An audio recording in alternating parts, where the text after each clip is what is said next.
BNP যদি ক্ষমতায় আছে, ইসলামের কোরআনের বিরুদ্ধে কোনো শাসন কায়েম করবে না, কোনো আইন কায়েম করবে না, এই গ্যারেন্টি আপনাকে পাই। যদি এরকম কিছু হয়, আমি সাথে সাথে প্রটেস্ট করে পদত্যাগ করবো আমি, কারণ আমি মুসলমান। ইনশাআল্লাহ বিএনপি এটা করবে না, এই গ্যারেন্টি আমি দিতে পারি আলহামদুলিল্লাহ। আর বিশেষ করে যে সমস্ত হযরত উলামায়ে কেরামরা আমাদের সাথে আছে, তারা যদি ত্রুটি ফিরে ধরবো, বলে তারা কই যাবে, তারা কিন্তু সত্যের প্রতীক। আল্লাহ যদি বিএনপিকে ক্ষমতায় আনে, ইমামদের ব্যাপারে, আলেমদের ব্যাপারে আমি চেষ্টা করব ইমাম, আলেম, মুয়াজ্জিনদেরকে, কওমি আলেমদেরকে যেন পূর্ণ মর্যাদা দিয়ে তাদেরকে একটা ভাতার ব্যবস্থা করা হয়, সেই চেষ্টা ইনশাআল্লাহ আমি করব। আলেমদের ব্যাপারে আমার প্রয়োজন বোধে সংসদ পদ থেকে পদত্যাগ করব, যদি না হয় তার সাথে আমাদের সাথে তো এই হযরত উলামায়ে কেরামরা আছেন, যাদেরকে তারেক সাহেব খুব স্নেহ করেন, ভালোবাসেন, কলিজা দিয়ে ভালোবাসেন। ওনাকে বলবেন, ওনাদের পরামর্শটা উনি শুনবেন, ওনাদের পরামর্শ শুনে উনি ব্যবস্থা করবেন। উনি তো ওনার বক্তৃতায় বলেছেন, যখন বিদেশ থেকে আল্লাহ পাক ওনাকে দয়া করে আনছেন, উনি কিন্তু মদিনার কথা বলেছেন, মদিনার সনদের কথা বলেছেন।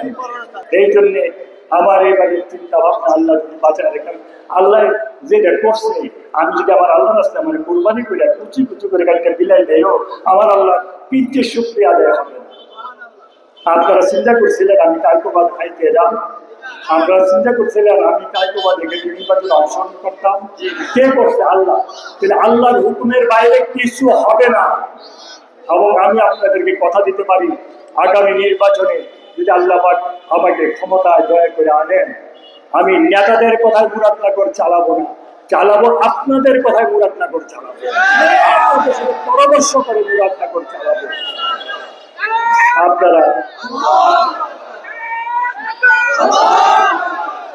যতদিন আল্লাহ পাক আমাকে ক্ষমতায় রেখেছিলেন, আপনারা যারা মাদ্রাসা চালান, আমাকে পাহাড়পুরের হুজুর বলছিল যে ভাই, আমাদের কিন্তু বোর্ডিকে কোনো চাল কিনতে হয় না, বরঞ্চ কিছু চাল আছে ঈদি বছর শেষে বিক্রি করি, ওইটা ওস্তাদের বেতন দিই।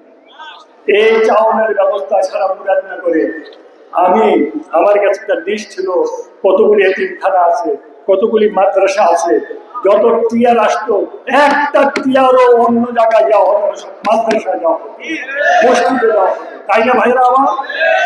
আপনারা 13, 14, 18 বছর পাইছে, আপনারা দোয়া করেন আমি যেন আপনাদের সাথে বুকে বুক মিলে আপনাদের সমস্যার সমাধান করতে পারি। আল্লাহ পাক আমাকে তৌফিক দান করে মসজিদ মাদ্রাসার সমস্যার সমাধান করতে পারি এবং উলামাদের খেদমত করতে পারি, গরিব ভাই বোনের খেদমত করতে পারি।